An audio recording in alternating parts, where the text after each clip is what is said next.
Welcome to practical homeopathy. Myself doctor Sanjeevani. और आज के लर्निंग सेशन में मैं आपके साथ डिस्कस करूंगी, शेयर करूंगी वो सारी बातें जिनसे आपको बहुत फ़ायदा होगा। ये टॉपिक बहुत ही इंटरेस्टिंग है क्योंकि ये है regarding how to start your homeopathic practice from home और from the scratch, whatever you can say. तो सेशन शुरू करने से पहले अगर आपने इस चैनल को सब्सक्राइब नहीं किया है तो ज़रूर सब्सक्राइब करिए, बेल आइकन को क्लिक करिए ताकि आपको नोटिफिकेशन मिलते रहे। आप इंस्टाग्राम पे जाइए, मेरे हैंडल को डॉक्टर संजीवनी को जाके फॉलो करिए, वहाँ पे भी मैं अपडेट देते रहती हूँ। तो देखिए, हर एक बीएचएमएस स्टूडेंट का सपना रहता है कि मैं होम्योपैथी अच्छे से सीख लूँगा और मेरी अपनी बहुत अच्छी प्रैक्टिस होगी। पर किसी भी सक्सेसफुल इंसान की शुरुआत हमेशा छोटी सी चीज़ से होती है। तो छोटी सी चीज़ क्या है, वो भी बहुत ही ज़्यादा मायने रखती है।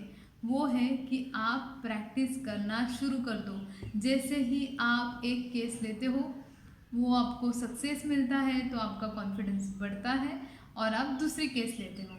तो छोटी सी चीज़ कभी छोटी नहीं होती, वो अपने आप में बहुत बड़ी होती है क्योंकि हमारे लिए वो बहुत मायने रखती है।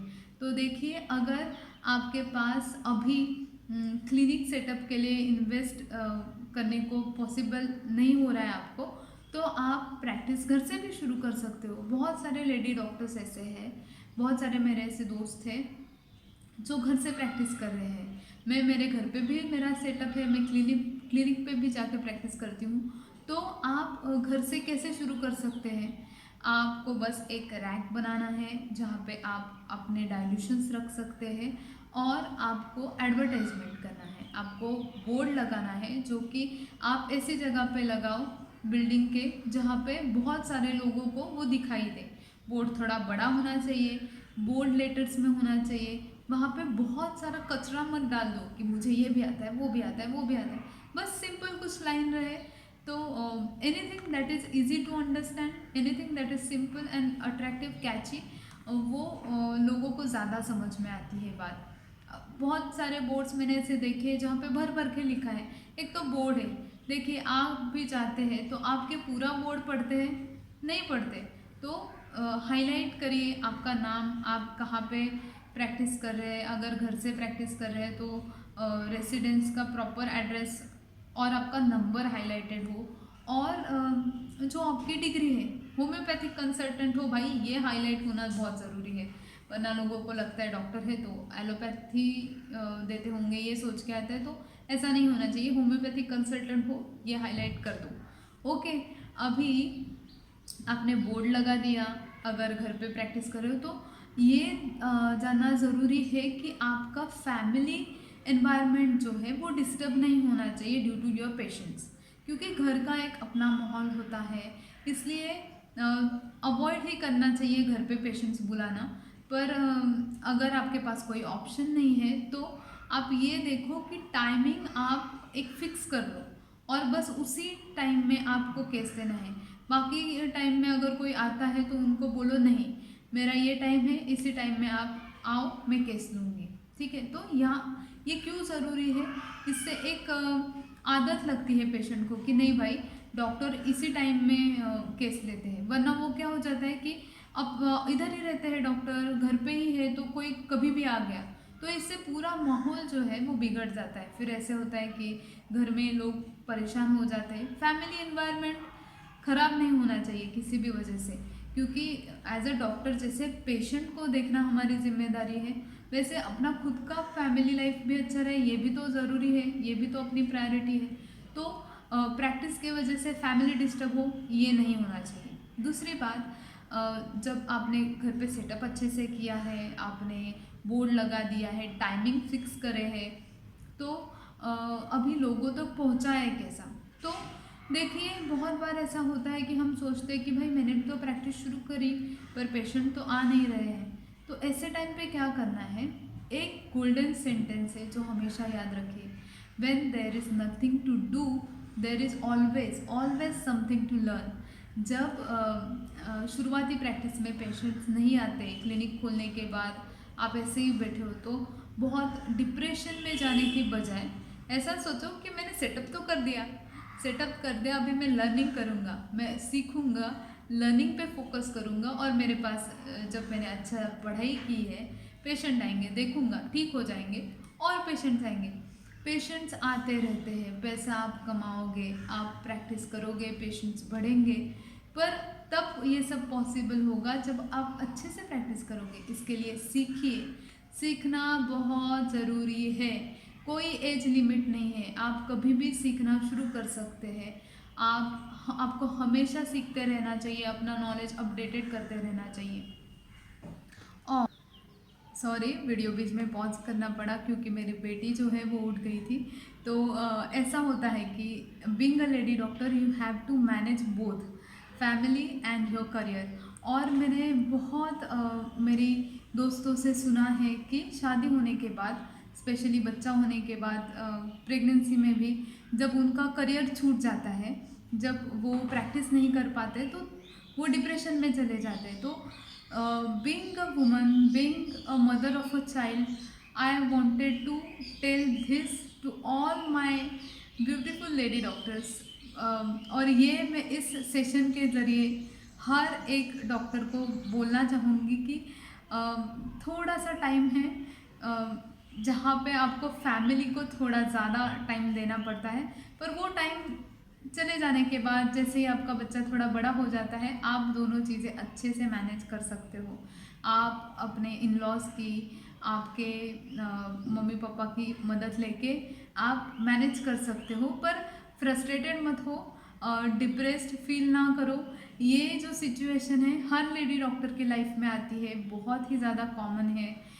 जैसा आप फील कर रहे हो वैसे फील करना, हर कोई इससे जाता है। ये this is a part and parcel of life, आप मैनेज कर सकते हैं।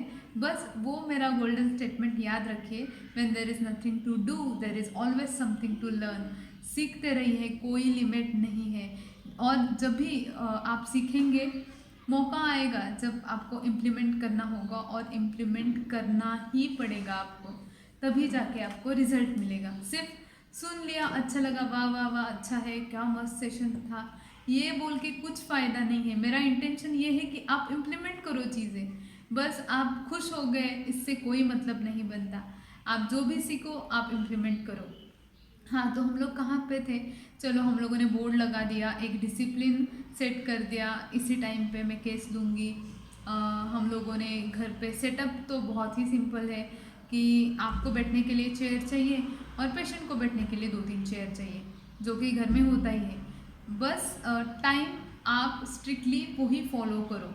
बीच में भी कोई आए तो उनको बोलो नहीं, ये टाइम फॉलो करना है। अभी देखो क्या क्या मेडिसिन आपके पास होनी चाहिए। मेडिसिन में आपके पास जो पॉलीक्रेस्ट मेडिसिन है वो आप शुरुआती तौर पे अपने पास रखो 30 to 100 1 mg पोटेंसी में, ठीक है।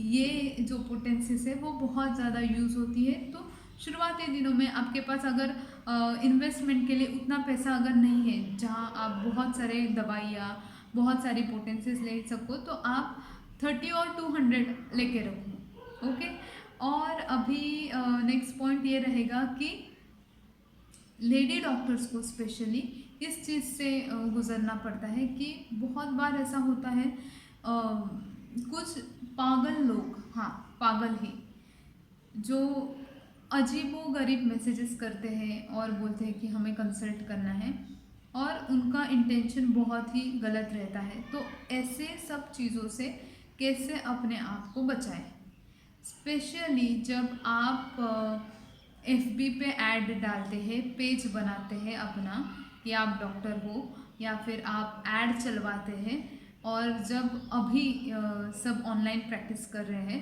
तो आई एम वेरी श्योर कि आपको भी ऐसा एक्सपीरियंस मिला होगा कि मेल पेशेंट्स आके अजीबोगरीब सवाल करते हैं और उनको ट्रीटमेंट चाहिए ऐसा पूछते, और कुछ भी बातें बोलते हैं मैसेज में या फिर कॉल करके।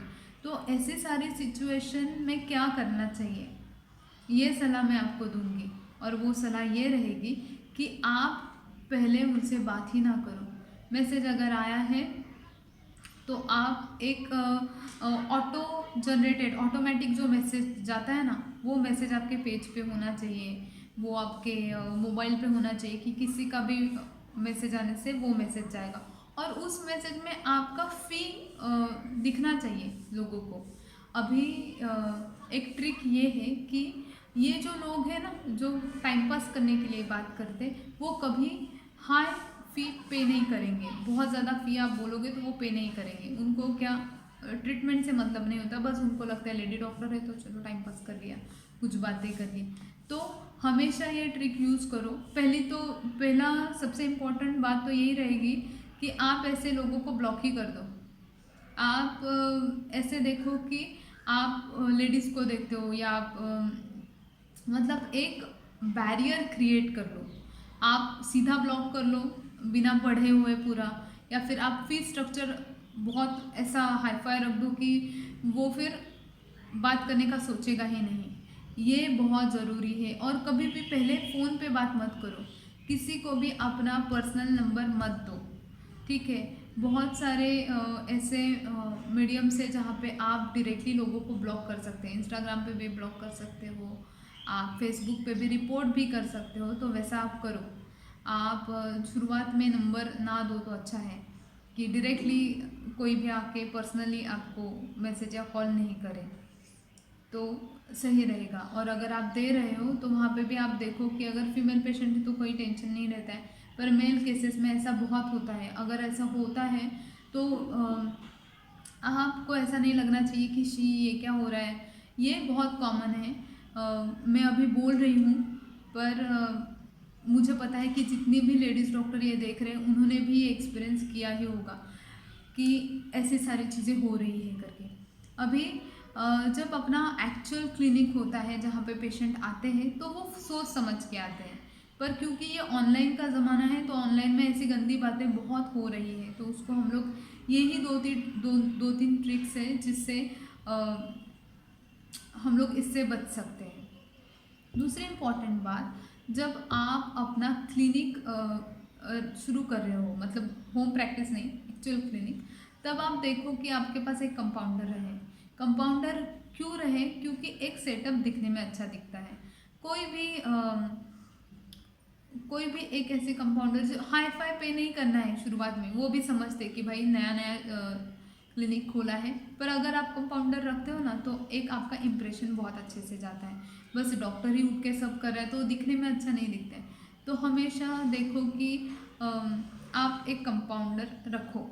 और घर में भी जब भी आप केस ले रहे हो, आपके सेफ्टी के लिए, आप अकेले हो तो केस ना लो, कोई साथ में है, घर में है, तभी आप नई केसेस लो। अभी ऐसा नहीं है कि मैं आपको डरा रही हूँ, पर ये सारी चीज़ें जो आपको ध्यान में रखनी है।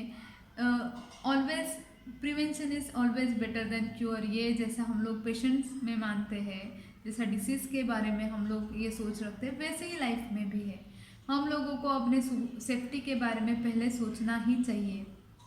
लेडी डॉक्टर है तो लेडी डॉक्टर ऐसी चीज़ नहीं है कि कोई भी आके कुछ भी बात करे, हम लोगों को भी वैसे ही कॉन्फिडेंट रहना है। कोई भी पेशेंट आके अगर एरोगेंटली बात करे तो उसको भी बोलना है कि यहाँ पे डॉक्टर मैं हूँ तो मेरी बात सुनो। आपको पता होना चाहिए कि आप अपना आवाज़ कब रेस करना है। ऐसे थॉट प्रोसेस मत रखो कि यार पेशेंट है, मैं अच्छे से ही बात करना चाहिए, अगर मैंने थोड़ा आवाज़ बढ़ाया या एरोगेंटली बात की तो पेशेंट टूट जाएगा। फ़र्क नहीं पड़ता है। जहाँ पे अपना सेल्फ रिस्पेक्ट आता है, अपना प्रोटेक्शन की बात आती है, आप आवाज़ उठाइए। ओके, आप को बोलने आना चाहिए। अगर कोई बदतमीज़ी कर रहा है तो आपको आवाज़ उठाने आना चाहिए। मैं ये नहीं बोल रही हूँ कि हर एक के साथ आप एरोगेंटली बात करो, स्ट्रिक्टली बात करो, पर हमको समझ में आता है ना कि कौन इंसान कैसा है, तो उसके साथ वैसे आप रहो। अपने लिए बहुत अच्छा है। बाकी प्रैक्टिस का जैसे आप सीख रहे हो आप तो ग्रो करोगे ही। फीस स्ट्रक्चर के बारे में अगर मैं बताऊं तो फीस स्ट्रक्चर शुरुआती प्रैक्टिस में आप कम रखो। जैसे आप एक्सपर्ट बन जाओगे, अपने आप आपको जैसे कॉन्फिडेंस आया जाएगा, तब आप आराम से चार्ज कर सकते हैं। मैं अपना बताऊंगी तो मेरे शुरुआती प्रैक्टिस में मैंने फ़ीस सिर्फ 300 रखी थी, ठीक है। 15 दिन का या 20 दिन का दवाई में 300 रुपये मैं देती थी। अभी मेरा फ़ीस स्ट्रक्चर अलग है, काफ़ी अलग है, क्योंकि बहुत केसेस देखे हैं तो वो ऑटोमेटिकली एक कॉन्फिडेंस आ जाता है कि भाई अभी मैं इतना चार्ज कर सकती हूँ। तो ये आपको भी जब ऐसे कॉन्फिडेंस आएगा अपने ऊपर तो आप चार्ज कर सकते हो, पर शुरुआती दिनों में आप फी कम रखो, ठीक है। और कोई भी सवाल अगर आपके दिमाग में आता है regarding how to start practice, how to set clinic, तो आप बोल सकते हो। और एक बात जो मुझे अभी याद आ रही है बोलते बोलते, कि राव सर ने बोला था अगर नया क्लिनिक है तो आपको वो एरिया के हिसाब से अपना पब्लिसिटी करना चाहिए। प्लीज़ प्लीज़ आपके जितने भी कॉन्टैक्ट्स हैं ना, सबको बोल दो कि मैं क्लिनिक शुरू कर रहा हूँ, आके देखिए, आके मिलिए, ये मेरा सेटअप इधर है। अपना ओपनिंग सेरेमनी है ना, बहुत तगड़ा और अच्छा करिए, उसके ऊपर खर्चा करिए, क्योंकि तब लोग आते हैं, तब लोग देखते हैं, और फिर एक इंसान दूसरे को बताता है और उन्हें भी पता चलता है कि यहाँ पे क्लिनिक शुरू हुआ है, यहाँ पे ये डॉक्टर है जिन्होंने सेटअप किया है। और सबसे ज़्यादा इम्पॉर्टेंट बात, सबसे बहुत ही ज़रूरी बात ये है कि आप अपनी केस को अहमियत दें। जब भी कोई केस आपके पास आती है अच्छे से देखिए, ऑब्जर्व करिए, सिमिलिमम दीजिए, और जैसे आप रिजल्ट देते हैं ना, वैसे वो पेशेंट ठीक होने के बाद अपने आप लोगों को बोलता है। और mouth publicity is the best publicity, I would say, कि एक इंसान जब ठीक होता है वो जिस तरीके से अपना एक्सपीरियंस बयां करता है, वो सुन के ही दूसरा पेशेंट आ जाता है। तो आप सोचोगे कि बैनर लगा दूँ, ये लगा दूँ, ये सारी चीज़ें करनी है, पैम्पलेट प्रिंट करने हैं, लोगों को देने हैं, बांटने हैं, न्यूज़पेपर में डालना है, पर हमेशा अपने केस के ऊपर ध्यान देना है, अच्छा सीखना है, इम्प्लीमेंट करना है, रिजल्ट देने हैं, पेशेंट तो आएंगे ही।